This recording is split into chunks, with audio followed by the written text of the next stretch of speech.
नमस्कार, आपके साथ मैं हूं आदित्य कुमार। हमारी मौजूदगी इस वक्त अरियारी में है। अरियारी जो कि औरैया ज़िले में गांव पड़ता है और यहाँ एक ऐसा हादसा कह लीजिए या ऐसा पहाड़ टूट पड़ा है एक परिवार के ऊपर, जो राधा का परिवार है। राधा जो कि यूट्यूब पर ब्लॉग बनाती थी, उनकी बेटी रश्मि वो भी ब्लॉग बनाती थी। उसकी शादी हुई थी और शादी के बाद झगड़ा, मारपीट ये सब कुछ हुआ और जब वो 2 महीने बाद लौट कर आती है तो इतनी ज़्यादा बीमार रहती है कि उसका इलाज कराया जाता है और 2 महीने बाद अब वो काल के गाल में समा गई है। यानी वो अब इस परिवार के बीच नहीं है। हमारे साथ बातचीत करने के लिए ये रश्मि यानी कि राधा के बेटे और रश्मि के भाई हैं। क्या नाम आपका? सोनू। सोनू है और ये पूर्व प्रधान है और भी यहाँ के स्थानीय जो ग्रामीण लोग हैं जो इस मसले को पूरा समझ रहे हैं। हम बात करेंगे, पहले तो भाई से ही बात करेंगे, सोनू से बात करेंगे। रश्मि ये राधा के बेटे हैं, रश्मि के भाई हैं। क्या कुछ हुआ था? आपको कुछ मालूम है आपकी बहन के साथ क्या हुआ था? हाँ, मतलब फ़ोन पे बातचीत हुई थी, तब बताया था कि ऐसी ऐसी बात है कि ये मेरा कोई इलाज नहीं करवाते हैं। तो हमने उनसे बात भी करी थी सूरत से, तो बोले हम कि हैं ही नहीं है कि तो घर पे इलाज हो रहा है। हमने बिट्टी से फ़ोन किया, बोलते यहाँ भैया मेरा कोई इलाज नहीं हो रहा है। अच्छा, क्या क्या बीमारी थी? उसको जो पेट में जो बच्चा था ना, उसमें लात वगैरह मारी। किसने लात मारी थी? सूरज जी ने। तो ये बात तुमसे बताई थी रश्मि ने? नहीं, अपनी भाभी को बताई थी। अच्छा, भाभी को बताई थी ये बात। हाँ। अच्छा, तुमको नहीं बताया था नहीं, कि लात मतलब मारी हमें थी? बता नहीं सकती थी, इसलिए मेरी मतलब ये वाइफ को होता है बता दिया था। अच्छा, ये होता है कष्ट की भाई बहन का प्यार जो बड़ा अजीब अजीब होता है और उसमें जो है भाई से सारी बातें नहीं शेयर कर। एक लड़की जो है वो भाभी से ज़्यादा फ्रेंकली रहती, तो भाभी से बताया कि उसके पेट में लात मारी जाती है तो उसका बच्चा जो है ख़राब हो जाता है। हाँ, तो उसकी सफाई वगैरह भी नहीं सही से करवाई अच्छा, सफाई भी नहीं करवाई? ना, हाँ। कुछ नहीं। तो वो इसी मेचन उसकी चाची ने कहा सुना, तो उसने मारा कूटी ज़्यादा की, सर में ज़्यादा चोट आने के कारण वो एक्सपायर हो गई यहाँ पे आके। आप समझिए ये बहुत गंभीर मसला है। यहाँ एक जान का नहीं, दो दो जान का मसला है। एक पति जो अपने पति होने की अहमन्यता में आकर अपनी पत्नी के साथ गलत व्यवहार करता है, उसके साथ मारपीट करता है।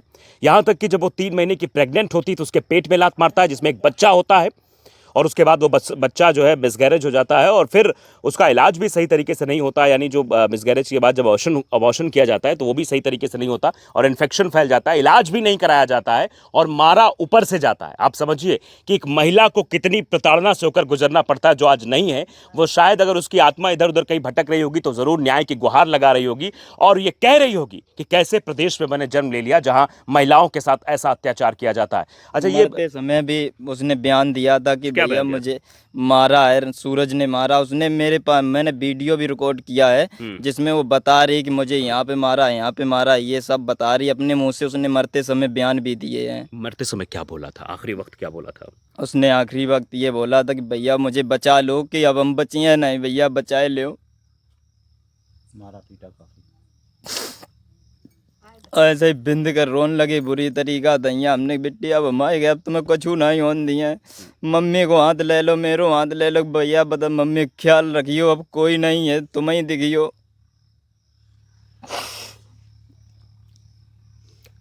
ये बहुत पीड़ादायक क्षण है और एक परिवार से एक बहन का चला जाना ये अपने आप में, कि भाई बहन का जो प्रेम होता है, और अभी जैसा कि आप जानते हैं रक्षाबंधन भी नज़दीक है और रक्षाबंधन के वक्त बहन का उससे पहले चले जाना, इससे ज़्यादा कष्टदायी कुछ नहीं हो सकता है। मैं ज़रूर यहाँ पर खड़े होकर बात कर रहा हूँ आप लोगों को क्योंकि इनको न्याय दिलाना है, इसलिए मैं यहाँ वीडियो बना रहा हूँ। लेकिन मैं ये समझ सकता हूँ कि आखिरकार इन पर क्या बीत रही होगी और आप भी इस बात का अंदाज़ा लगा सूरज सकते हो। ये कहते हैं सब व्यूज पाने के चक्कर में किया जाता है, सारे पैसा व्यूज पाने के चक्कर में कोई अपनी जान थोड़ी गंवा सकता है। बताओ हॉस्पिटल में रखे हैं, बता व्यूज नहीं आते हैं, व्यूज के लिए सब कुछ करते हैं। अच्छा, वो सूरज बोलता है? हाँ, सूरज बोलता है, मतलब उसके परिवार से जो कोई है सारे यही बोलते हैं व्यूज पाने के लिए करते, कि वो धंधा करते, ये करते। आप लोग देख लो व्यूज के लिए कितना बढ़िया मेरा मकान भी बन गया है। ये झोपड़ी में रहने वाले हैं, क्या करेंगे, रोज का कमाना खाना है। ये कह रहे थे व्यूज के लिए सब कुछ किया जा हाँ, रहा है। व्यूज खिलाने सब कुछ किया जा रहा है। अच्छा, तो आप ये बताओ कि जब 2 महीने पहले वो आई थी यहाँ पर तो उसके बाद बातचीत वहां से हुई थी ससुराल पक्ष से? कोई बातचीत नहीं, किसी कोई का फोन नहीं आता? फोन ही नहीं उठाता। मैंने बातचीत करने की कोशिश की, फोन भी लगवाया, लेकिन कोई फोन नहीं उठाता है, कोई बातचीत करने को तैयार नहीं? कोई तैयार नहीं।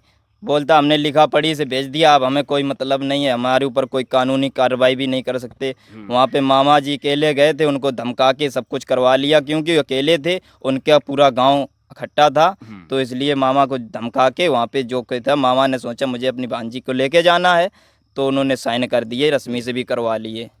तो जबरदस्ती वहां से मतलब वापस लाया गया, मतलब हाँ, जबरदस्ती साइन उन्होंने करवाया गया, उसके बाद भेजा हाँ गया धमका ताकि के, ताकि बचे रहें वो लोग। हाँ बचे रहें, क्योंकि मान लो कि अगर तुमने मारा कूटी नहीं की थी तो तुम यहाँ पे आ सकते थे, पैसा नहीं था, पैसे का व्यवस्था की जाती है, तुम आके साथ में तो रह सकते थे।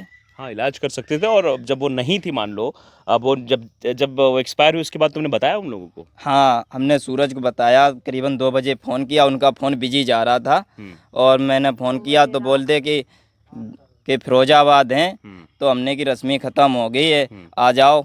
बोलते रश्मि ख़त्म हो गई, ठीक है, इतना कहा, फ़ोन काट दिया। तब से कोई फ़ोन नहीं उठाया खुद से कोई बात नहीं की? ना, अभी तक आया भी नहीं? अभी तक नहीं उनका फ़ोन आया, ना कोई आने को तैयार है। हाँ। बस हमने अपनी बहन का अंतिम संस्कार सब कुछ किया। अच्छा, ये बताओ, तुमने शिकायत की पुलिस में? अभी तक नहीं की है। अभी तक शिकायत नहीं की है। हाँ, पोस्टमार्टम के लिए प्रधान जी से कहा था, तो प्रधान जी ने पोस्टमार्टम करवाया है। अच्छा, ये पूर्व प्रधान भी हमारे साथ है, अपना नाम बताइए ज़रा। सुधीर कुमार जी।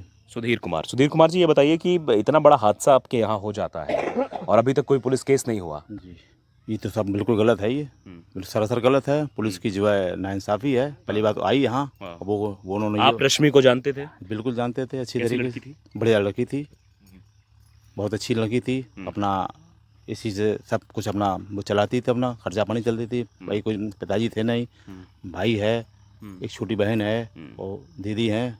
ये अपने मायके में रहती हैं, ये हमारी बहन जी हैं। इस तरीके से गलत हुआ साहब, ये 2 साल पहले शादी भी अब हुई आप लोग क्या करेंगे?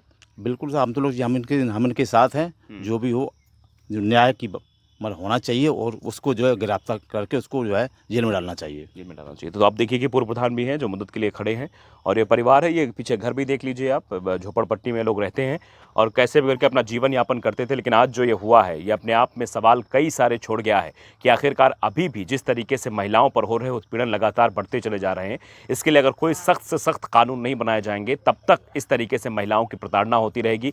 आप समझिए, एक बच्चे की भी जान ली गई है, 2 हत्या का सीधा मामला है कि 2 लोगों को जो है मौत के घाट उतारा गया है। और आप समझ सकते हैं, जैसा कि मैंने बीच में भी कहा, कि किस तरीके से रक्षाबंधन, एक पवित्र त्यौहार, भाई बहन का प्यारा रिश्ता, आज इसकी बहन नहीं है। कैसा फील हो रहा है? मतलब बहुत बुरा लग रहा हो? बड़ा कष्ट है। कुछ कह नहीं सकते हैं, एक ही बहन थी, हम 2 भाई के बीच में ही हैं। आप बताओ हम किन तय का कहीं हैं। अब तो कलाई आपकी सूनी रह जाएगी।